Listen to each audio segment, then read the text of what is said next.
Dzień dobry, miło Was Państwa bardzo gościć. Ja nazywam się Julia Rozbicka, poprowadzę pierwszą z części naszej wspólnej prezentacji z Olą i myślę, że wyjdę od takiego założenia, które nie jest nowe, ale żyjemy dzisiaj w takich czasach objętych transformacją absolutnie wszystkiego.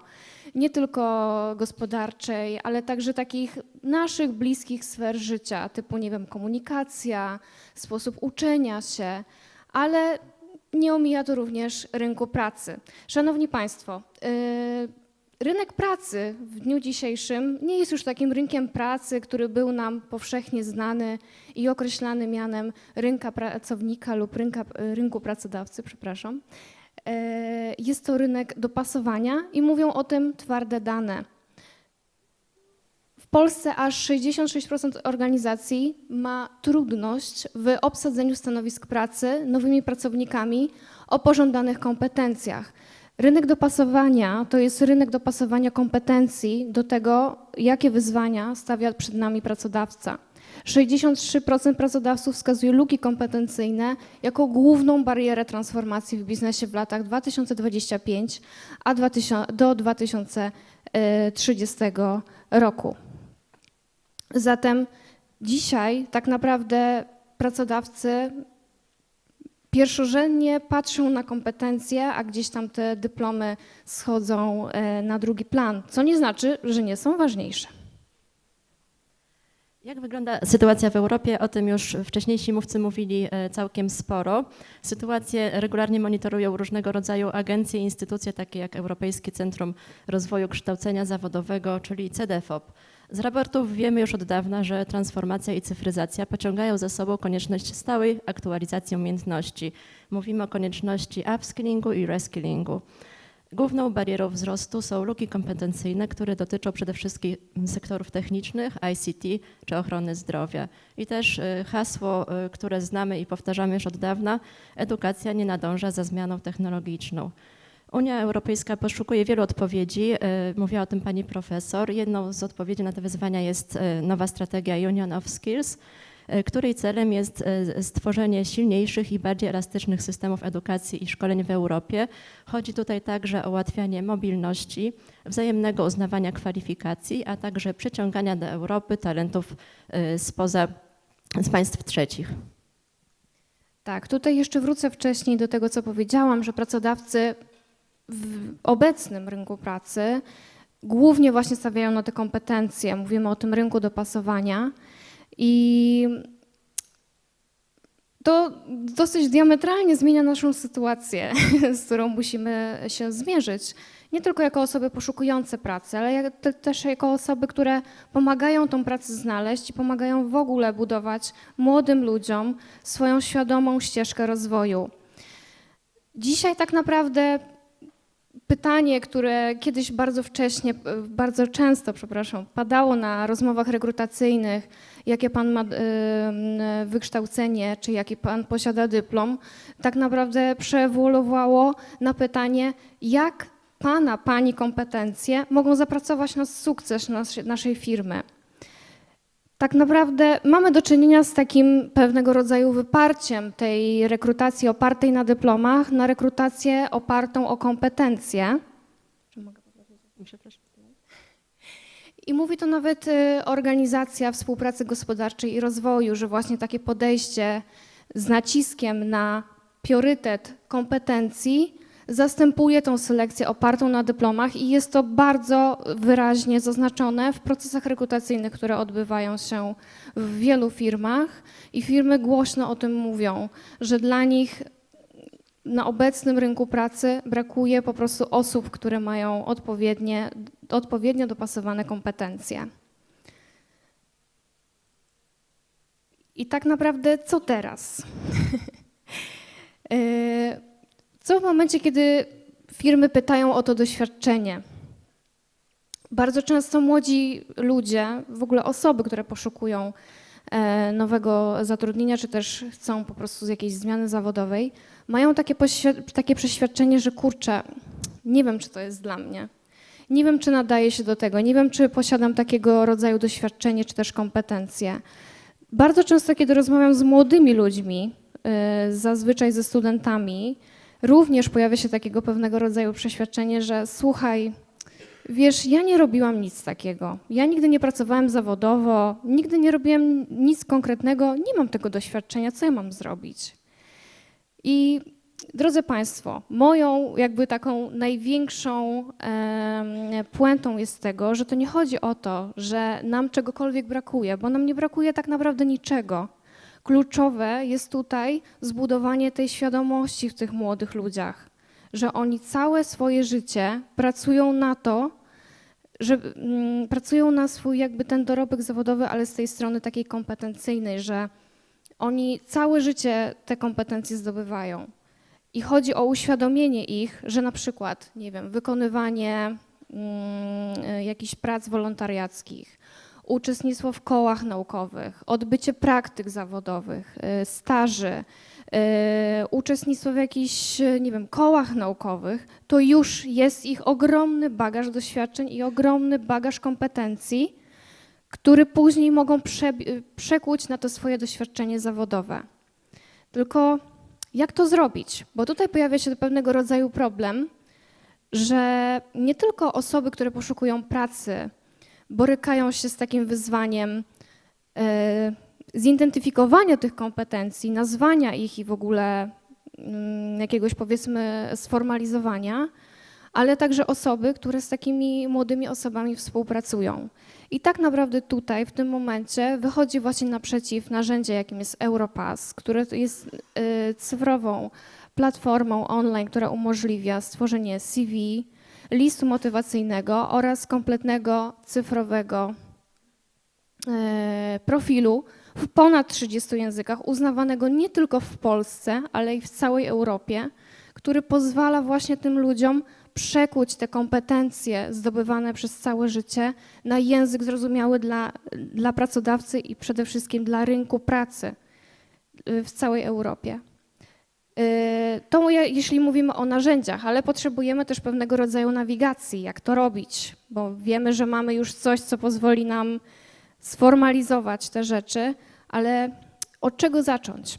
I tutaj przychodzi z pomocą Euroguidance, czyli program dla doradców zawodowych, ale i nie tylko, dla osób, które pracują z młodymi osobami i chcą wspomóc w świadomym takim budowaniu ścieżki zawodowej.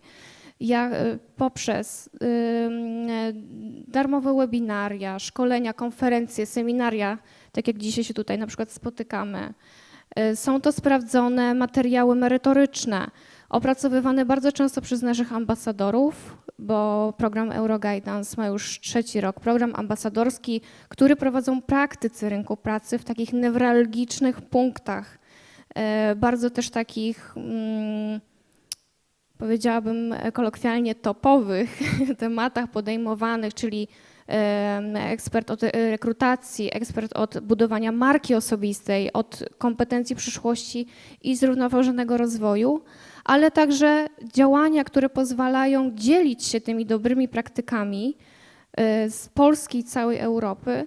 I chociażby tutaj mamy taki konkurs już w tym roku, 3. edycję, konkurs swój Euroguidance.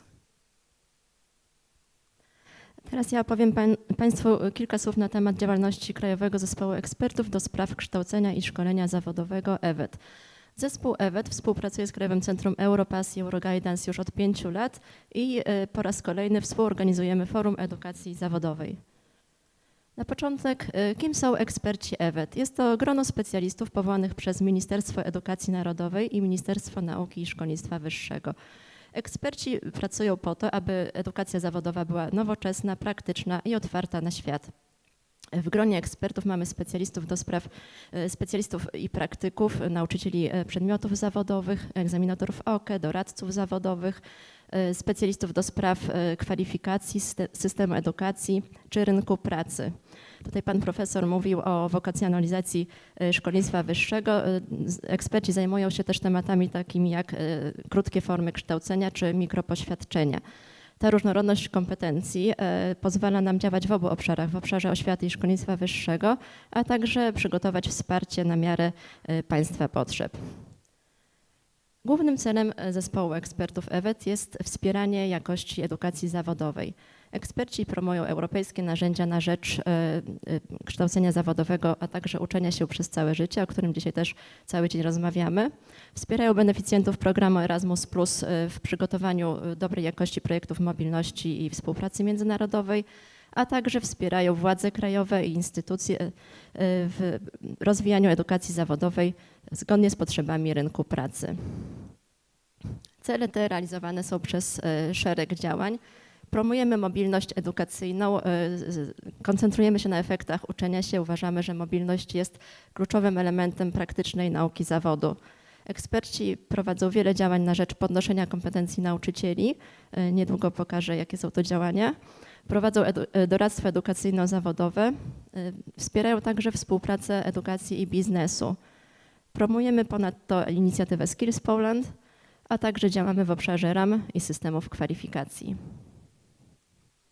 Jesteśmy obecni na lokalnych i regionalnych spotkaniach informacyjnych, seminariach, ale także na ogólnopolskich konferencjach promujących edukację zawodową i program Erasmus+.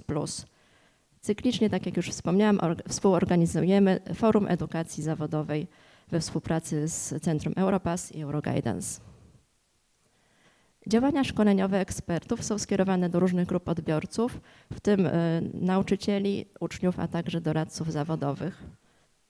Szkolenia stacjonarne. Poszerzamy ofertę webinariów, które są dostępne dla wszystkich zainteresowanych i serdecznie zapraszamy do zapoznania się z tą ofertą.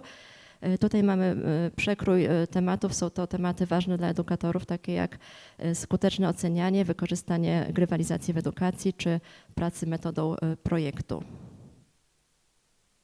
Wiem, że wielu z Państwa realizuje projekty w programie Erasmus+, albo myśli, dopiero planuje realizację takich projektów. Tutaj eksperci mogą jak najbardziej Państwa wesprzeć od etapu planowania, od pomysłu na projekt, przez realizację po działania końcowe, czyli ewaluację i upowszechnianie rezultatów. Serdecznie zachęcam do zapoznania się z materiałami informacyjnymi, do udziału w spotkaniach organizowanych przez Narodową Agencję, ale także do kontaktu indywidualnego, ponieważ uważamy, że zawsze ta forma bezpośredniego wsparcia przynosi najlepsze efekty. Rezultatem działań ekspertów są także liczne artykuły, prezentacje, a także publikacje. Tutaj w dolnym rzędzie mamy 4 publikacje, które są dzisiaj też dostępne na stoiskach informacyjnych. Serdecznie zapraszam do odwiedzenia naszych stoisk, do zapoznania się z materiałami, ale także do rozmowy z pracownikami czy z nami. Jesteśmy tutaj dla Państwa. A także do publikacji, która powstała we współpracy z ekspertem EWET i ambasadorami Krajowego Centrum Europass i Euroguidance. Tak, na temat mentoringu i tutoringu. Mentoringu i tutoringu, tak. Informacje na temat działań ekspertów można znaleźć na stronie eksperciwet.org.pl. Znajdą tam Państwo aktualności ze świata edukacji, informacje o nadchodzących wydarzeniach, szkoleniach, wspomniane już materiały merytoryczne, a także informacje na temat składu zespołu. Teraz parę słów jeszcze o ofercie Training and Cooperation Activities. To jest akcja, która jest współorganizatorem Forum Edukacji Zawodowej i myślę, że ta oferta jest bardzo ciekawa, ponieważ pozwala ona nauczycielom, dyrektorom, doradcom, wszelkiego rodzaju praktykom związanym z edukacją zawodową, też organizatorom mobilności na udział w ciekawych szkoleniach, konferencjach międzynarodowych, wizytach studyjnych, forach i innych wydarzeniach. Tutaj warto wspomnieć, że w wielu przypadkach udział ten jest całkowicie bezpłatny, a Narodowa Agencja pokrywa koszty podróży na miejsce spotkania. Zachęcam Państwa do zapoznania się z ofertą tych szkoleń. Są one publikowane na stronie programu Erasmus+.